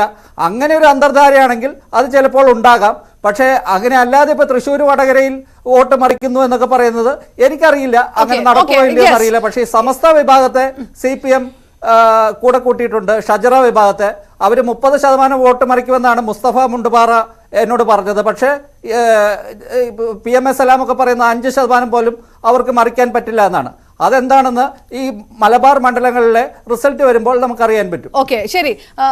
ശ്രീമതി ദീപാനിൽ ആയുർ ബിജുവിനുള്ള മറുപടി കയ്യിലുണ്ടെന്ന് എനിക്കറിയാം. അതിനൊപ്പം തന്നെ ഞാൻ ചോദിക്കുന്നത്, അത് കഴിഞ്ഞ ശേഷം എന്നോട് പറയണം, തൃശ്ശൂരിൽ എന്ത് സംഭവിക്കുന്നു? കെ മുരളീധരൻ പറഞ്ഞതുപോലെ തൃശ്ശൂരിൽ എന്ത് സംഭവിക്കും? അത് ഏത് തരത്തിലുള്ള അന്തർധാരയുണ്ടായാലും ആത്മവിശ്വാസം വിടാതെ നിൽക്കുകയാണ് നിങ്ങളെന്ന് പറയുമ്പോൾ CPM പറയുന്നൊരു കാര്യമുണ്ട്, ഞങ്ങളിതാ ഇന്ത്യ മുന്നണിക്കൊപ്പം നിൽക്കുകയാണ്, ദേശീയ തലത്തിൽ ഐക്യപ്പെട്ട് നിൽക്കുകയാണ്. ഇവിടെ കോൺഗ്രസിന് നിലപാടില്ല, നയങ്ങളില്ല. അതിനെതിരെ വിമർശിക്കാതെ, പരസ്പരം പോരടിക്കുന്ന രണ്ട് മുന്നണികൾ വിമർശിക്കാതെ എന്ത് ചെയ്യും എന്നാണ് ചോദിക്കുന്നത്. അതായത് ഈ അന്തർധാര ആരോപണം പരിപൂർണമായിട്ട് തള്ളിക്കളയുന്നു പാനലിസ്റ്റ് ആയുർ ബിജു അടക്കം. ആദ്യം തന്നെ ഞാൻ പറയട്ടെ, എനിക്ക് പവനൊന്നും ആവശ്യമില്ല. എന്തായാലും ഞാൻ പറഞ്ഞതിൽ തന്നെയാണ് ഉറച്ചു നിൽക്കുകയാണ്. അദ്ദേഹം ഡിസ്റ്റർബ് ചെയ്യരുത്. നിങ്ങൾ സംസാരിച്ചപ്പോ ഞാൻ നിങ്ങളെ തടസ്സപ്പെടുത്തിയില്ലല്ലോ. എനിക്ക് നിങ്ങളുടെ പവനൊന്നും വേണ്ട. ഞാൻ നിങ്ങളുടെ പവൻ മേടിക്കാനോ അല്ല ഇവിടെ ചർച്ചയ്ക്ക് വന്ന് എന്റെ പാർട്ടിയുടെ നിലപാടുകൾ പറയാനാണ് ഞാൻ ഇവിടെ ചർച്ചയ്ക്ക് വന്നത്, നിങ്ങളുടെ പവൻ മേടിക്കാനല്ല. അത്തരം തരംതാണ രീതിയിലോട്ടൊന്നും എന്നോട് സംസാരിക്കുകയും വേണ്ട. പിന്നെ രണ്ടാമത്തെ നിൽക്കൂ, നിങ്ങൾക്കുള്ള ഉത്തരം പറയട്ടെ. വെറുതെ ഇങ്ങനെ ഈ CPM-ന്റെ ഒരു ജാതി ആളുകളെ ആടിനെ പട്ടിയാക്കുന്ന രീതിയിൽ ഇങ്ങനെ വളുവള സംസാരിച്ചിട്ടുള്ള ഈ രീതി എടുക്കരുത് ഇങ്ങോട്ട് ചാനൽ ചർച്ചയിലെങ്കിലും. നിങ്ങൾ ചോദിച്ച ചോദ്യത്തിന് ഉത്തരം പറയാൻ എന്നെ അനുവദിക്കണം. മനസ്സിലായില്ല? ആദ്യം പൊതുസമൂഹത്തിന് മുന്നിൽ തന്നെ ഞാൻ പറയാം. നിങ്ങൾ തെളിയിച്ചിട്ട് ഒരു 1977 LDF-ന് ജനസംഘത്തിന്റെ LK അദ്വാനി പ്രചരണത്തിന് കേരളത്തിൽ വന്നിട്ടില്ലെന്ന് നിങ്ങൾ തെളിയിക്കൂ. നാളെ കൊണ്ടുവരൂ, ഇവിടെ ന്യൂസ് 8-ന്റെ ഇവിടെ ഈ ഡെസ്കിൽ തന്നെ കൊണ്ടുവരൂ. ഞാൻ നിങ്ങളെ വെല്ലുവിളിക്കുന്നു. 1977 CPM-ന് വേണ്ടി പ്രചരണത്തിന് LK അദ്വാനി ജനസംഘ നേതാവ് വന്നിട്ടില്ല, സ്ഥാപക നേതാവ് വന്നിട്ടില്ല എന്ന് നിങ്ങൾ തെളിയിക്കൂ. നിങ്ങൾ സ്വർണം പവനൊന്നും കൊണ്ടുവരണ്ട, നിങ്ങൾ തെളിയിച്ചാൽ മതി ജനങ്ങളുടെ മുന്നിൽ.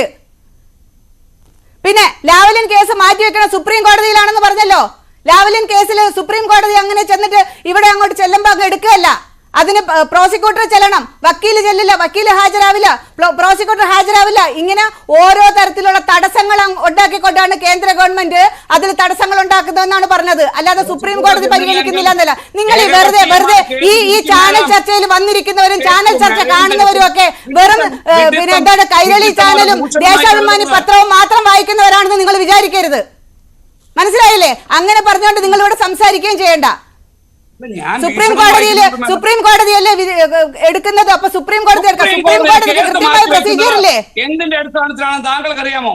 നിൽക്കൂ, ഞാൻ പറ്റും പറയട്ടെ. എന്നിട്ട് ഞാൻ ഇത്രയും നേരം താങ്കൾ പറഞ്ഞത് കേട്ടിരുന്നല്ലോ. താങ്കൾ അത് കേട്ടിരുന്നിട്ട് എഴുതി വെച്ചിരുന്നിട്ട് എനിക്ക് ഒന്നൊന്നായിട്ട് ഉത്തരം തന്നാൽ മതി. കരുവന്നൂർ കേസിൽ CPM ജില്ലാ സെക്രട്ടറി ഉൾപ്പെടെയുള്ള ഒരു പ്രതിയാണെന്ന് തെളിഞ്ഞില്ലേ? ED തെളിഞ്ഞില്ലേ? എന്നിട്ട് എന്ത് നടപടിയാണ് എടുത്തത്? നിങ്ങളുടെ KPCC സെക്രട്ടറി നോക്കൂ, നിങ്ങൾ ED അന്വേഷണം നടത്തി കൃത്യമായ തെളിവുകളുണ്ട്. നിങ്ങളുടെ ജില്ലാ സെക്രട്ടറി ഉൾപ്പെടെയുള്ള ഒരു കുറ്റക്കാരാണെന്ന് കണ്ടെത്തിയത്. എന്ത് നടപടിയാണ് ED എടുത്തത്? അതിന്റെ അന്വേഷണം എവിടെ വരെ എത്തിയെന്ന് പറയും. നിങ്ങൾ ഫയർ എത്രയെന്ന് ചോദിക്കുമ്പോഴത്തേക്ക് ഉഴുന്നഞ്ഞാഴി എന്ന് പറയേണ്ട കാര്യമില്ല. നിങ്ങൾ ചോദിക്കണതിന് ഉത്തരം പറയും. നിങ്ങൾ ചോദിച്ചാലല്ലേ ഞാൻ ഉത്തരം പറയണം. പിന്നെ നിങ്ങൾ തമ്മിലുള്ള ബന്ധമുണ്ടെന്നുള്ള എന്ത് തെളിവാണ്? നിരാമയും വൈദേഹവും തമ്മിൽ എന്താണ്? നമ്മൾ വെറുതെ പറയണാണെന്നോ? IT റിട്ടേൺ രാജീവ് ചന്ദ്രശേഖരന്റെ IT റിട്ടേണിന്റെ രേഖകൾ പരിശോധിച്ചപ്പോൾ അതിന്റെ ഉടമസ്ഥൻ IT റിട്ടേൺ ഫയൽ ചെയ്ത് ഒപ്പിട്ട് കൊടുത്തേക്കുന്ന രാജീവ് ചന്ദ്രശേഖരനാണ്. വൈദേഹത്തിന്റെ IT റിട്ടേൺ ജയരാജന്റേതാണ്. അപ്പോ അവർ തമ്മിലുള്ള എന്നിട്ട് ED-യുടെയും IT-യുടെയും അന്വേഷണം വരുമ്പോ ഇത് നിരാമയ്ക്ക് നടത്തിപ്പിന് കൊടുത്തതിന്റെയും രേഖകളുണ്ട്. ഇതൊന്നും രേഖയില്ലാതെ വെറുതെ ഇവിടെ ഒന്ന് പറയാൻ എന്താ ഈ കേരളത്തിലെ ജനങ്ങൾ പൊട്ടന്മാരാണോ? ഓക്കെ, ഞാനൊന്ന് ആയുർ ബിജുവിലേക്ക് ചെല്ലട്ടെ. കാരണം എനിക്ക് ഷാബു പ്രസാദിക്ക് പോകണം, അതാണ് എന്റെ ടേൺ. പക്ഷെ ഈ പറഞ്ഞതിന്റെ ഒരു മറുപടി എനിക്ക് ആയുർ ബിജു. ഒരൊറ്റ കാര്യം കൂടെ ഞാൻ പറയട്ടെ. ബാലശങ്കർ പറഞ്ഞ കാര്യം കഴിഞ്ഞ നിയമസഭാ തെരഞ്ഞെടുപ്പിൽ അവിശുദ്ധ ബന്ധമുണ്ട് CPM-ഉം BJP-യും തമ്മിലെന്ന് ബാലശങ്കർ പറഞ്ഞ കാര്യം BJP-യുടെ നേതാവ് PP മുകുന്ദൻ ശരിവെച്ചില്ലേ? ഞങ്ങളാണോ പറഞ്ഞത്? ഇതെല്ലാം പറയുന്നത് ഇവര് തന്നെയല്ലേ? BJP-യുടെ ഇവിടുത്തെ സ്ഥാനാർത്ഥികൾ 5 സ്ഥാനാർത്ഥികൾ മിടുക്കന്മാരാണെന്ന് പറഞ്ഞാൽ ഞങ്ങളാണോ? EP ജയരാജനല്ലേ? ഈ ഇലക്ഷന് കോൺഗ്രസ് അറബിക്കടലിൽ പോകുമെന്ന് പറഞ്ഞത് AK ബാലനല്ലേ? അവര് ഈനാം പേച്ചി മരപ്പെട്ടി ചിഹ്നമാവാതിരിക്കാൻ വേണ്ടിയാണ് മത്സരിക്കുന്നതെന്ന് പറഞ്ഞത് AK ബാലനല്ലേ? ഇതൊക്കെ പറയുന്നത് ഞങ്ങളാണോ? ഓക്കെ, ഒരു കാര്യം കൂടെ ആഡ് ഓൺ ചെയ്തുകൊണ്ട് ആയുർ ബിജു, കോൺഗ്രസിന്റെ മയ്യത്തെടുക്കാറായി എന്ന് പറഞ്ഞത് കൂടി AK ബാലനാണ്. അതോടൊപ്പം തന്നെ LDF-ഉം BJP-യും തമ്മിലാണ് പ്രധാന മത്സരം നടക്കുന്നത് എന്ന് പറഞ്ഞത് EP ജയരാജനാണ്. തിരുവനന്തപുരത്തടക്കം മികച്ച സ്ഥാനാർത്ഥികളുള്ളത് BJP-ക്ക് മികച്ച സ്ഥാനാർത്ഥികളുണ്ട് എന്ന് പറഞ്ഞത് LDF കൺവീനറാണ്. അങ്ങനെ പല രീതിയിലുള്ള വിഷയങ്ങളെല്ലാം നമുക്ക് ഇത് ആഡ് ഓൺ ചെയ്ത് പറയാം. മറുപടി ആയുർ ബിജു. അല്ല, കോൺഗ്രസിന്റെ മയ്യത്ത് എന്നേ എടുത്തു കഴിഞ്ഞു. ഏത് സ്റ്റേറ്റിലാണ് കോൺഗ്രസ് ഉള്ളത്? ഞങ്ങൾ പ്രാദേശിക രാഷ്ട്രീയ പാർട്ടികൾ ഇല്ലെങ്കിൽ, കേരള കോൺഗ്രസ് മാണി ഗ്രൂപ്പ് ഉൾപ്പെടെയുള്ള പ്രാദേശിക രാഷ്ട്രീയ പാർട്ടികൾ ഇല്ലെങ്കിൽ ഈ സാധനം ഇല്ലെന്നേ. മയ്യത്തെന്നേ എടുത്തു കഴിഞ്ഞു. എവിടെയാണ് ഇവരുള്ളത്? തമിഴ്നാട്ടിലോ? തമിഴ്നാട്ടിൽ DMK ഇല്ലെങ്കിൽ ഇവരില്ല. മറ്റ് കാശ്മീർ തൊട്ട് ഇങ്ങോട്ട് നോക്കിയാൽ ഇവരെ പാർട്ടി ഇല്ലെന്നേ. എവിടെയുണ്ട്? എത്ര അതാണ് നമ്മൾ തുടക്കത്തിൽ പറഞ്ഞത്. ഇന്ത്യ മുന്നണിയെ നയിക്കുന്ന കോൺഗ്രസ് ഇല്ല എന്ന് CPM അവർ വോട്ട് മേടിക്കുന്ന കിട്ടുന്നത് രാഹുൽ ഗാന്ധിയുടെ പടം വെച്ചിട്ടാണ്. ഇന്ത്യ മുന്നണിയെ നയിക്കുന്ന കോൺഗ്രസ് നാമാവശേഷമാണ് എന്ന് ആവർത്തിച്ചു പറയുകയാണ് CPM എങ്കിൽ ഇന്ത്യയിൽ പ്രതിപക്ഷ സ്ഥാനം പോലും ഇല്ലല്ലോ ഈ കോൺഗ്രസിന്. എന്തുകൊണ്ട് ഞങ്ങളെ പോലെ കേരള കോൺഗ്രസ് പാർട്ടിയെ പോലും അല്ലെങ്കിൽ കമ്മ്യൂണിസ്റ്റ് പ്രസ്ഥാനങ്ങളെ പോലും ഇടത് ചേരിയെ പോലും വിധേയപ്പെട്ട് ഞങ്ങളുമായി മുന്നണി ഉണ്ടാക്കി മത്സരിക്കാൻ എവർ ചിന്തിക്കുന്നു? ഞാൻ ഇപ്പോഴും പറയുന്നു, ഞങ്ങളും ഇന്ത്യ ഭാഗം തന്നെയാണ്. പക്ഷെ ദീപയെ പോലുള്ള ആൾക്കാര് ചർച്ചയിൽ വന്നിരുന്നുകൊണ്ട് ഇത്തരത്തിൽ പണ്ടെനിക്ക് എന്റെ ഉപ്പുപ്പായ്ക്ക് ആന ഉണ്ടായിരുന്നു, എന്റെ മൂട്ടിൽ ഇപ്പോഴേ തഴമ്പുണ്ടായിരുന്നു എന്ന് പറഞ്ഞാൽ ആ തഴമ്പൊക്കെ മാഞ്ഞുപോയി. ദീപ, നിങ്ങൾ മനസ്സിലാക്കണം, എവിടെയാണ് നിങ്ങൾക്ക് എവിടെയുണ്ട് ആധിപത്യം? ആ തഴമ്പൊന്നും മാഞ്ഞു പോയില്ലാന്ന് ഈ ലോക്സഭാ തെരഞ്ഞെടുപ്പിലൂടെ ഞങ്ങൾ തെളിയിക്കും. ഞങ്ങൾക്ക് 100% ഉറപ്പുണ്ട്. എവിടെ തെളിയിക്കും? നിങ്ങൾ ഏത് സ്റ്റേറ്റ്?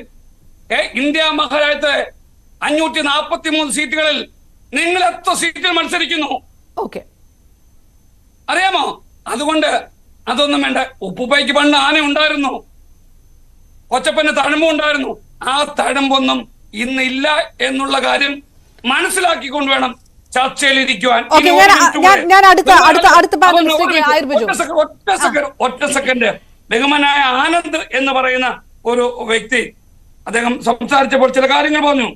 കോൺഗ്രസിന്റെ ചില നേതാക്കന്മാർ എന്നോട് പറഞ്ഞു എന്ന്, തനിക്ക് ധൈര്യമുണ്ടെങ്കിൽ അന്തസ്സുണ്ടെങ്കിൽ ഈ പറയുന്ന ന്യൂസ് 18 പ്രേക്ഷകർക്ക് മുന്നിലൂടെ താങ്കൾ വെളിപ്പെടുത്തണം.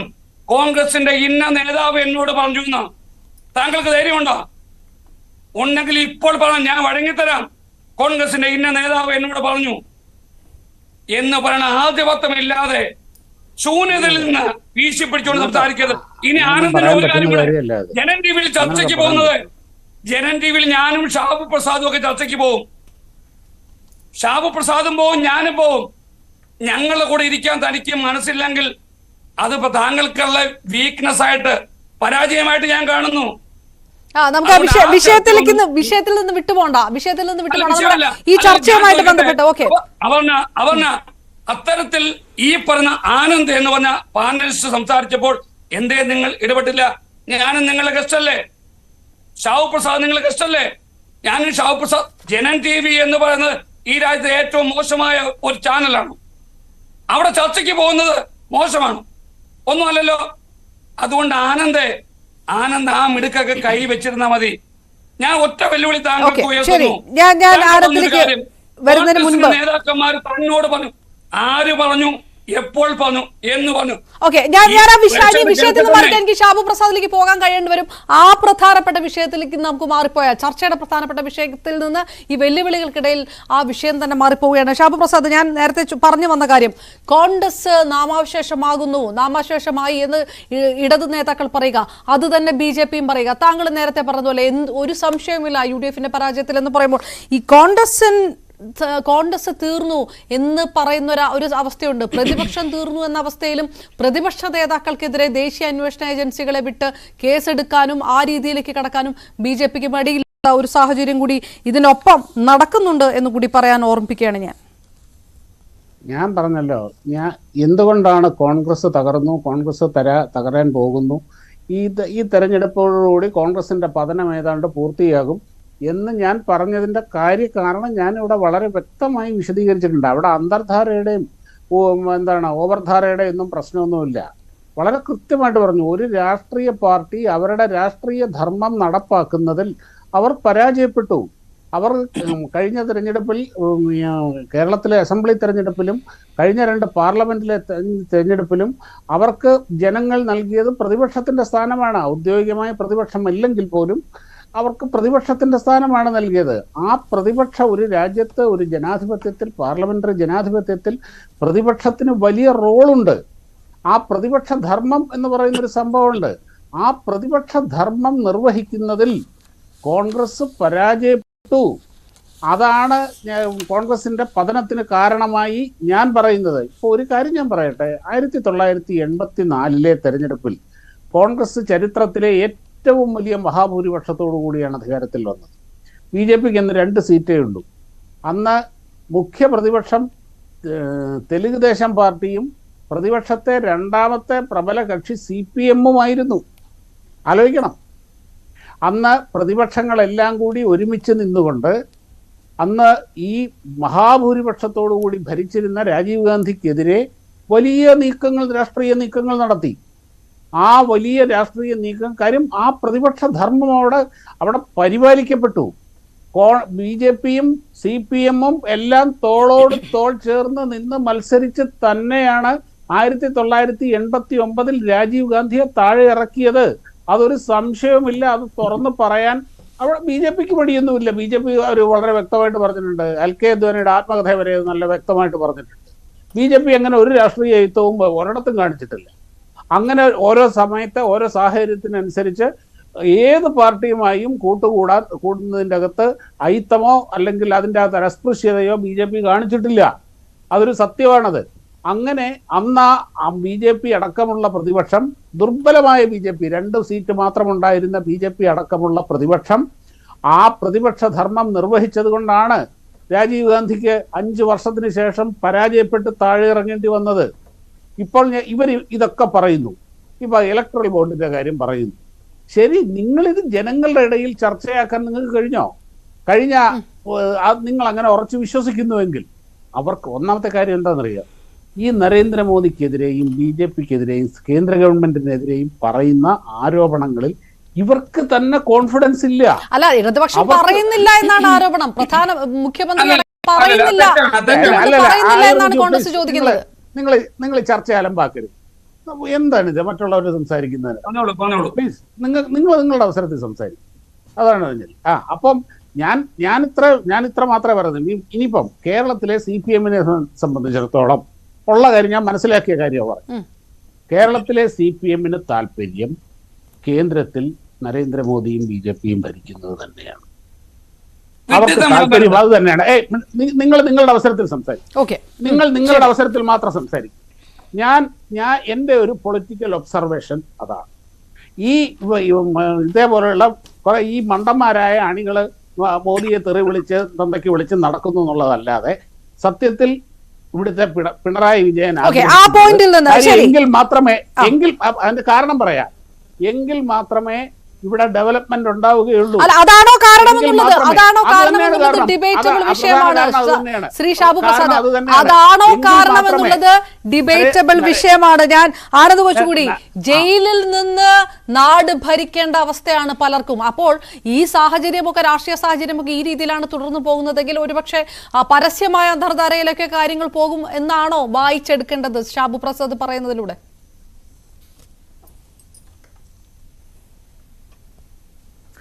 അല്ല അപർണ, ഞാൻ ആ ഉത്തരത്തിലേക്ക് വരുന്നതിന് മുൻപ് ഇങ്ങനെയുള്ള ചർച്ചകളിൽ എന്നെ വിളിച്ച് എന്തിനാണ് ഈ എന്നെപ്പോലെ സാധാരണ ഈ ചർച്ചകളൊന്നും ബഹിഷ്കരിക്കാത്ത, അല്ലെങ്കിൽ ഈ ജനം ടി വിയിൽ ഞാൻ പോകാത്തത്, അതെൻ്റെ ഒരു നിലപാടാണ്. ഞാൻ ജനം ടി വിയിൽ എന്നെ വിളിക്കാത്തത് കൊണ്ടല്ല ഞാൻ പോകാത്തത്. അതുപോലെയുള്ള ഒരു സംഘപരിവാർ ചാനലുമായിട്ട് ഞാൻ അങ്ങനെ ഒരു ചാനലിൽ പോകേണ്ട എന്നുള്ളത് എൻ്റെ വ്യക്തിപരമായ തീരുമാനമാണ്. ഓരോരുത്തർക്കും അങ്ങനെ തീരുമാനമെടുക്കാൻ അവർക്ക് അതിനുള്ള അധികാരമുണ്ടല്ലോ. അപ്പോ ഇതുപോലെ ഉള്ള ഒരു പാനലിന്റെ കൂടെ നമുക്ക് അനാവശ്യമായിട്ടുള്ള ഒരു ടോപ്പിക്കിലേക്ക് കടക്കണ്ടെന്ന് തോന്നുന്നു ആനന്ദ്. ഇന്ത്യ മഹാരാജ്യം ആനന്ദ് കൊച്ചുകൂടി പറയാണല്ലോ ആരംഭിച്ചു. ആനന്ദ് കൊച്ചുകൂടി പറയട്ടെ, ആനന്ദിന് പറയാനൊരു സമയം കൊടുക്കട്ടെ. ആനന്ദ് പറഞ്ഞത് അവസാനിപ്പിക്കാം. നമുക്ക് ആ വിഷയത്തിൽ നിന്ന് കഴിവതും ആ വിഷയം അവിടെ അവസാനിപ്പിക്കണം എന്നാണ് എന്റെ ഒരു അഭ്യർത്ഥന. അല്ല, അങ്ങനെയാണെങ്കിൽ അദ്ദേഹം ആ രീതി ചർച്ചയിൽ ഉന്നയിക്കരുതല്ലോ. ഞാനും ഷാബു പ്രസാദിനെ പോലുള്ള 2 ഗസ്റ്റുകളെ നിങ്ങൾ വിളിച്ചിരുത്തിയിട്ട് അങ്ങനെ ഉണ്ടാകരുത് എന്ന് പറഞ്ഞപ്പോൾ എന്തുകൊണ്ട് അവർ ഇടപെട്ടില്ല? ഞാൻ ആനന്ദ് സംസാരിക്കുമ്പോഴും ഇടപെട്ടുകൊണ്ടിരിക്കുകയാണ്. ഞാൻ ആനന്ദിനോടാണ് സംസാരിക്കുന്നത്. നമുക്ക് ആ വിഷയത്തിൽ ഒന്ന് അവസാനിപ്പിക്കാം. അതിന് സ്വാഭാവികമായിട്ട് അതൊരു മര്യാദകേടാണ്. അതുകൊണ്ടാണ് ആ ഒരു വിഷയം അങ്ങനെ ആ രീതിയിൽ ചർച്ചയ്ക്ക് വരുന്നത് തന്നെ അതൊരു പക്ഷേ ഒരു ചാനൽ പ്രവർത്തക എന്ന രീതിയിൽ തന്നെ മര്യാദയില്ലാത്തൊരു കാര്യമാണ്. അതുകൊണ്ടാണ് ഞാൻ പറയുന്നത്. ആനന്ദ്, ഞാൻ ചോദിച്ച ചോദ്യത്തിനോട് ഉത്തരം.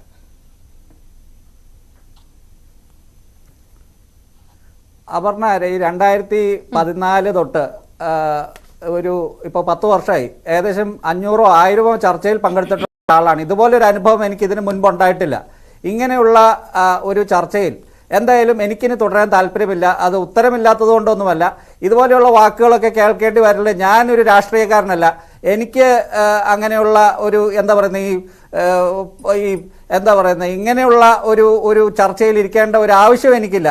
അപർണ ഇപ്പോൾ വിളിച്ചപ്പോൾ ഞാൻ വന്നത്, ഇപ്പോൾ കഴിഞ്ഞ ദിവസമൊക്കെ ന്യൂസ് 18 വിളിച്ചിട്ട് എനിക്ക് വരാൻ പറ്റിയില്ല. അപ്പോൾ തുടർച്ചയായിട്ട് എങ്ങനെയാണ് എനിക്ക് പറ്റില്ല എന്ന് പറയുന്നതെന്ന് വിചാരിച്ച് വന്നതാണ്. അത് എനിക്ക് ചർച്ചയിൽ പങ്കെടുക്കണമെന്ന് അങ്ങനെ ഒരു എന്താ പറയുന്നത് അങ്ങനെ വലിയ താല്പര്യമൊന്നും ഇനിയിപ്പോൾ ബാക്കിയില്ല. ഇനിയിപ്പോൾ ഒരു ചർച്ചയിലും പങ്കെടുത്തില്ലെങ്കിലും എനിക്ക് ഒരു കുഴപ്പമില്ല. ഞാൻ ഇതുപോലെ തന്നെ ജീവിച്ചിരിക്കും. എൻ്റെ തല അല്ലെങ്കിൽ മുഖം ഫിഗർ TV-യിൽ കാണിക്കണം എന്ന് വിചാരിച്ച് കൊണ്ട് ജീവിക്കുന്ന ഒരാളല്ല. അപ്പോൾ അതുകൊണ്ട് ദയവായി അപർണ ഈ ചർച്ചയിൽ നിന്ന് എന്നെ ഒഴിവാക്കുക. ഞാൻ ശ്രീ ഷാബു പ്രസാദിനോട് അദ്ദേഹത്തിനോട് എനിക്കൊരു ബുദ്ധിമുട്ടുമില്ല, കോൺഗ്രസിന്റെ പാനലിസ്റ്റിനോടുമില്ല. പക്ഷേ ഇങ്ങനെയുള്ള ഒരു ചർച്ചയിൽ ദയവായി അപർണ എന്നെ വിളിക്കരുത്. അത് അപർണ മനസ്സിലാക്കും കരുതുന്നു. ഓക്കെ, ഏതായാലും ആനന്ദ് കൊച്ചുകൂടി ചർച്ചയിൽ നിന്ന് ഇറങ്ങി പോകുന്ന ഒരു സാഹചര്യം കൂടെ വരുമ്പോൾ ചർച്ച നമുക്ക് ചർച്ച അവസാനിപ്പിക്കാമായിരുന്നു. നമുക്ക് ആ സമയം കടക്കുകയും ചെയ്തിരിക്കുന്നു. എന്നോട് അതായത് ഇടതുപക്ഷത്തോടുള്ള LDF-നോടാണ് അവർക്ക് പ്രശ്നം. ഞങ്ങൾ ഈ കേരള സംസ്ഥാനത്ത് ജനങ്ങളോടൊപ്പം നിൽക്കുന്നു, അവിടെയാണ് അവർക്ക് പ്രശ്നം. ഞാൻ ഈ ചർച്ചയിൽ എന്ത് മോശമായി സംസാരിച്ചു? ഞങ്ങൾ ഇടതുപക്ഷ ജനാധിപത്യ മുന്നണിക്ക് വേണ്ടി ഞങ്ങളുടെ വാദങ്ങൾ അവതരിപ്പിച്ചു. ആ വാദങ്ങൾ അവതരിപ്പിച്ചു എന്ന ഭാഗത്തല്ലാതെ ഞാൻ മോശമായി ഈ സമയപരിമിതി കടക്കുന്നു. ഏതായാലും ആ രീതിയിൽ ചർച്ച അവസാനിക്കുകയാണ്. ഞാൻ എന്തായാലും ആ ചർച്ച ആനന്ദ് ചർച്ചയിൽ നിന്ന് ഇറങ്ങി പോകുന്നതോടുകൂടി ആ ചർച്ച എന്തായാലും സമയം ഇല്ലാത്തത് കൊണ്ടുകൂടിയാണ് ചർച്ച അവസാനിപ്പിക്കുന്നത്. മറ്റ് പാനലിസ്റ്റുകൾക്ക് വീണ്ടും വരാൻ കഴിയാത്തത്. പ്രേക്ഷകരോട് നമ്മൾ ചോദിച്ചു, തെരഞ്ഞെടുപ്പിൽ പകരത്തിന് പകരം ഡീൽ ആരോപണങ്ങൾ തോൽവി ഭയന്നിട്ടാണോ എന്ന് ചോദിക്കുമ്പോൾ ജനം അങ്ങനെ കരുതുന്നില്ല. അങ്ങനെയുള്ള ആരോപണങ്ങൾ ഉണ്ട്, അതിൽ കഴമ്പുണ്ടെന്ന് എന്ന് തന്നെ കരുതുന്നുണ്ട്. തോൽവി ഭയന്നിട്ടാണോ എന്ന് ചോദിക്കുമ്പോൾ 82% പ്രേക്ഷകരും അതെ എന്നാണ് പറയുന്നത്. അല്ല എന്ന് പറയുന്ന പ്രേക്ഷകർ 18%. ഏതായാലും വളരെയധികം നന്ദി ഷാബു പ്രസാദ്, ദീപ അനിൽ, ആയുർ ബിജു, ഒപ്പം ആനന്ദ് കൊച്ചുകൂടി ചർച്ചയിലേക്കൊപ്പം ചേർന്നതിന്. പൂർണ്ണമാകുകയാണ് അന്തിചർച്ച. നമസ്കാരം.